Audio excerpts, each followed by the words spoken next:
Good afternoon, ladies and gentlemen. First, I'd like to start thanking Conference Chairman Amrul Habib and Dr.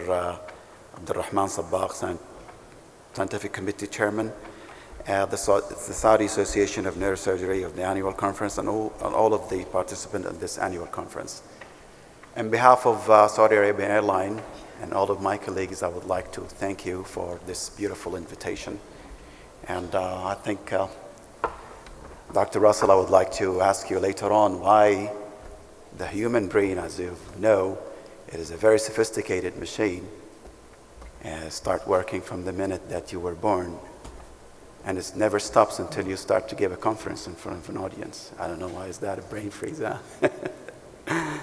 Probably some of you wondering why an airline pilot is doing a neurosurgery conference over here, but I would like to share my experience. My name is Captain Essam Jawa. I've been in the airline for about 32 years. It took me almost 12 years to become a captain. I started as a first officer, flown most of the aircraft in the airline. And since I became a captain, I've been in training business. So I trained hundreds of pilots, and I would like to share some of that experience today. I would like to share a story that it happens to me approximately a year ago. It was out of Jeddah International Airport, a flight going to New York. During the summer, of course, summertime, the performance of the aircraft does not, operates as cold weather. So that's why sometimes the aircraft takes the whole runway in order for it to rotate. We take a lot of fuel, of course, full of passengers. We had approximately 400 passengers. And after takeoff, I would say approximately 30 seconds after takeoff, the lift engine just flamed out for no reason, honestly. And in aviation, we don't take chances. We run everything by a checklist. Everything is so precise. We call it standard operating procedure. And if it's not standard, if it's something abnormal, we pull out a checklist and read it. And these sophisticated aircraft, like the one I'm flying right now, the 777, anytime you have a problem, a checklist pops out in front of you. So it does not leave any room for error. You have to run one by one exactly. And some of those switches are triggered. If you did not turn it off, it's still not highlighted. They call it open loop. So while we were doing the checklist, the other engine flamed out. So that is 2 engines flame out. And honestly, that is the time when you really have to do something immediately. It was a split of a second decision to run through the recall items. Sometimes we have things that we have to react to it immediately. No delay. Any delay would probably lead into an accident or an incident. And we call them recall items. And honestly, when you lose both engine in an aircraft, the only way it is down. The aircraft is going to slow down, so the best way is to keep it going down, otherwise you will stall in the air. So I decided either to make a left turn toward the Red Sea and ditch the aircraft, or to make a 180-degree turn and land on the opposite side of the runway, which is a decision that I have to make immediately. And of course, the first officer, the co-pilot, was doing the recall items, trying to restart the engines out of memory, of course. We had no choice. The airplane was losing altitude and speed. And of course, once you retract the flaps, once you retract the landing gear, you have to drop those things down. And with no engines, you have very limited flight controls and very limited time of electricity. That's why I had to make a decision and make a 180 and land on runway 16 right at that time. If you're familiar with the King Abdulaziz International Airport, it has 3 major runways. However, the aircraft was coming really fast and high, but I know that an instructor told me a long time ago, if you keep the runway between the inside, in the middle of the windshield, that means you will be able to make it on the runway. If it's too low, that means you're too high. If the runway is too high, that it means you're you're too low, you won't be able, you probably hit the ground before you touch the runway. We had to drop the landing gear because the aircraft was very fast, and of course the landing gear does not drop in normal, so we have to do all these things without the checklist. And there is a dedicated pump on that landing gear which just unlocks the door and makes the landing gear drops freely. So we dropped the landing gear, but the aircraft's still going very fast.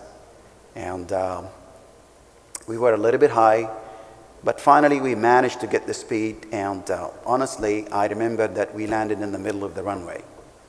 There was not much runway left, but we had to slam on the brakes, and I could feel that the landing gear tires was deflating one by one. And of course, in our aircraft, when we don't allow the tires to blow up, we just makes it deflate. So you can feel that the tire was deflating one after the other. The aircraft was still going very fast, and then finally it stopped after the runway. We got off the runway. It was on the gravel. So we decided to do the checklist of the evacuation, because the aircraft is probably, the landing gear is still in fire, or something going to go really terribly wrong after that. So we need to save the passengers. So we evacuated the airplane. And after we ran up the checklist of the evacuation, that's when the instructor of the simulator told us, "Well done, gentlemen. You just saved 400 passengers." And of course, the airplane itself was intact, thank God. And that was on the simulator, gentlemen. And this is the box that we visit every 6 months. Of course, I bet my wife was like, "Does this really happen?" I guess it does happen in real life. And honestly, I just can't imagine what his aviation would be without the flight simulator. If something like this happened, probably you are familiar with this picture here. You've seen it in the news. This is an airplane took place out of New York, runway 04. The captain took off, and it was an Airbus 320. And he, right after takeoff, he hit flocks of birds, which makes both engines to flame out. Both engines just shut down immediately. So he was trying to make, again, 180 to come and land on the opposite side of the runway, but he didn't have the speed or the altitude to do so. So he made a decision to land on the Hudson River. And honestly, the cockpit crew, the captain and his co-pilot and the cabin attendant did a wonderful job of saving the passengers. None of them was injured. Nobody lost his life. And the whole thing took 3 minutes. 3 minutes from the time he took off until the time he touched down at the Hudson River.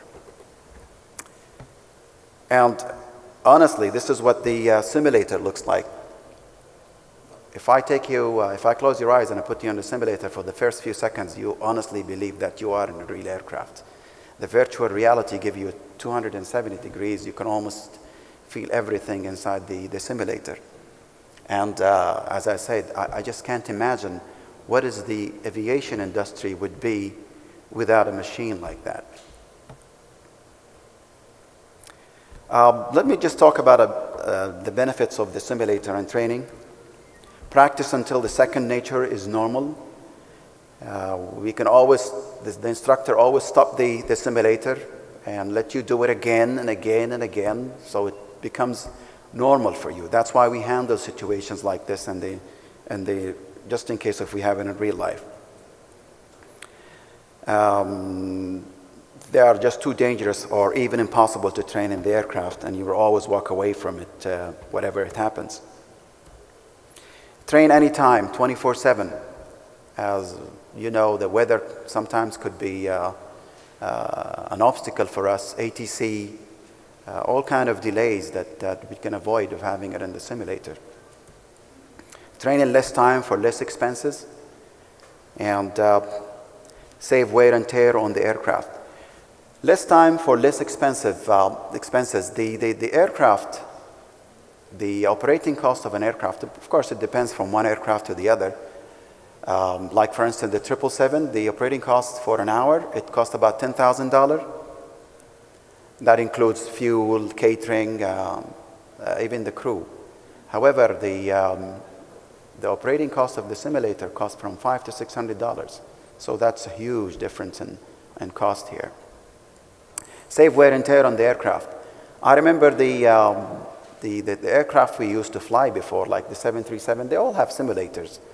And the Airbus, those simulators, they call them Class C simulator. They were not as sophisticated as the one that we have them over here. So after you finish your training, the airline, they have to put you on a real aircraft. So they pull out an aircraft from the line and put 5, 6 pilots in it with their instructors, and they go to one of those remote airports like Yumbo or Al-Wajh, and they practice takeoff and landings. Now imagine the wear and tear on this aircraft could be. Sometimes we record 30 to 40 takeoff and landings. Of course, this aircraft, by the time we go back to base, they have to change tires, they have to go through a lot of inspections. But nowadays, simulator, they are so sophisticated that they feel almost 99% of the real aircraft. So once you finish from the simulator training, you go straight to the airplanes without any problem. And of course, you will be trained under a supervision of an instructor, but that is our job that will be there. Your safety is never a question. Of course, once you experience problems like this, the technicalities and all kind of scenarios, honestly, you don't feel stressed because you know that you are in the simulator. And that takes off a lot of stress from the pilot. Otherwise, if you do something like this in the real airplane, it's not going to be very stressful. Get prepared to handle all types of scenarios and situations. And also simulator participate in incident and accident investigations. And in 2001, American Airlines Airbus tail cracked shortly after takeoff. 265 passengers lost their lives. And honestly, after the NTSB, the National Transport Safety Board, they were making an investigation, and they found out that the first officer, he was taught from his instructor, from his simulator instructor, the wrong technique of how to handle weak turbulence, which is sometimes it could happen from a heavier aircraft that it's right in front of you on your takeoff path, and you fly right through it. The aircraft gets extremely pumpy. Sometimes you roll the aircraft to up to 30, 45 degrees. And the instructor and the co-pilot were taught a method to use the rudder in case of such weak turbulence. And when the investigation showed that the pilot pushing the rudder paddles abruptly and sharply to the floor, which is what the investigator believed caused the planes to lose its vertical stabilizer. And this is what happened. The tail of the aircraft completely snapped off. And this aircraft is protected with a system that the faster it goes, that limit that you have on the rudder. So if I'm at lower speed, just like after departure, you can have a full control of the rudder just in case if you lose an engine. But after it accelerates to higher speed, it's limited to 5 degrees or 8 degrees sometimes. But what the lesson learned from such incident, it was upset maneuver. FAA now, they implement a procedure that every 6 months we have to go through such thing. It calls upset maneuver, where the instructor put the aircraft on a position like a 70 degrees pitch up with a bank of 45 degrees, and then you let you handle the aircraft and try to recover from there without using the rudder. And you have to do the maneuver correctly until maybe once, maybe twice, until you get it right. And there is an increased evidence that the simulation provides high quality, time-effective training in so many areas. Simulation also permits trainee to acquire key skill in safe environments, important in specialties such as neurosurgery, where technical error can result devastating consequences. Now, sometimes we figured like, okay, if the aircraft is so safe and it's operated by checklist and procedure that you don't divert from, but where all these accidents come from? Honestly, statistically, the 70% of accident and incidents, it's based on human errors. It's not the machine most of the time, it is the humans. And that's why I always train my trainees about the hazardous attitude and how to counteract for it. The hazardous attitude, there's 5 hazardous attitude in aviation. Honestly, it could be in not just aviation, it could be in anything that you deal with the machine or even with people sometimes. The anti-authority, the impulsive, the invulnerable, the macho, and the resignation. These attitudes, gentlemen, most of the time, they are the one who causes accidents and incidents inside the aircraft. The anti-authority, he's the attitude that said, don't tell me what to do, I know everything. They should call me Captain Perfect. Because he doesn't believe in rules and regulations. He always liked to say, I do it my way. And if you probably heard about the accident that took place in San Francisco, a perfect 777 just crashed just before the runway. A lot of people perished because the first officer could not question the captain. He thought that he knows what he's doing. He have a bigger authority, and he knew that the aircraft was low on the profile and it was slow in speed, but he didn't say anything. And finally it crashed, and a lot of people perished during that accident. So to counteract for this is you follow the rules, they're usually right. The impulsive, these are the attitude that it's we do things quickly. We like to take shortcuts. We believe that cutting corners could expedite things, but honestly, it's one of very dangerous attitude that you might encounter in aviation. Not too fast, just think first. Then vulnerable. Honestly, this is an attitude where a lot of people think this could happen to anybody, but it won't happen to me. And people with this attitude put the aircraft in risk. And I remember that there was an accident happened to me. Actually, it wasn't an accident. It's just something that probably changed my life for forever. It was during the time when I was flying the MD-90, كنا نقولها الماسورة. It's the aircraft that we got rid of nowadays. It was like the 4th leg that I had from Abha to Jeddah. Everything was going normal, clear, beautiful day out of Abha. It's a 7,000 feet elevation. We considered one of those dangerous airports in the kingdom. But everything was routine. And during the takeoff roll, we have a speed it calls V1 speed, which is the decision speed. Either we have to stop the aircraft and still we'd be in the remaining runway, or we have to continue. And it takes a split of a second to make such a decision. And just before that speed, we had an electric interruption. And I remember that aircraft, when we lose electricity or one of the generators just fails on us or something, we have like an unclear situation of what's really going on. And I remember my co-pilot was sitting, he was in training, he said to me, the engines.